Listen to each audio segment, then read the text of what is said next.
but these are your offset overhead marches. So we're going to work with our arm up in the air. I'm going to show you how to do it without a weight, and then we'll add a weight. So that arm is going to come up above our head. This is the one that's going to be holding the weight.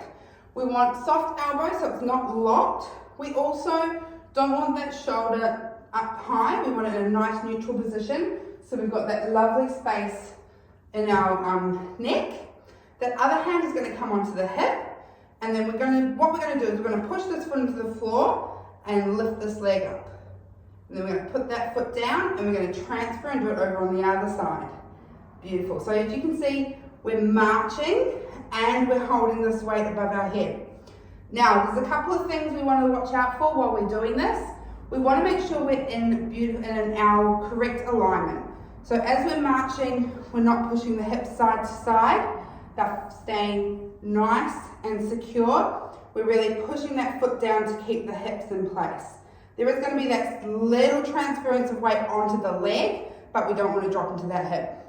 We also want to watch our ribs and make sure they're not flaring open, that they are nice and controlled. We've got our pelvic floor and all our core muscles down here switched on, and they are connected to our ribs. So we are connected all the way through here. I like to say hips to ribs.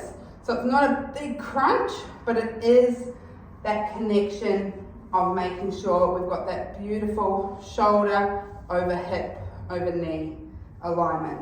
And then as we're lifting those legs up, everything is staying the same.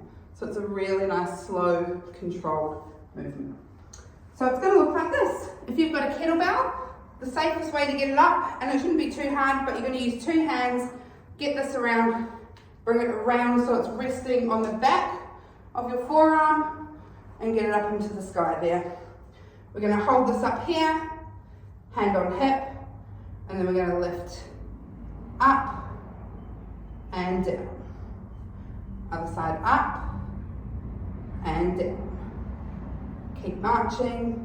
And of course we're thinking about our alignment, and we're thinking about how everything is nice and holding as we're moving those marches side to side.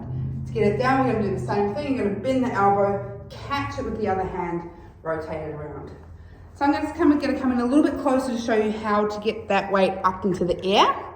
So how I do it, bring it round. You can see I'm holding it in my hand, swing it around, and then push it on up. To bring it back down, bring it down, catch it, swing it around. The weight should not be so heavy that you can't feel like you can get it up in the air. If it is too heavy for what has been given to you in your program, either reduce the weight. If you can't reduce the weight anymore, go into a body weighted, holding the hand up and marching in that position there.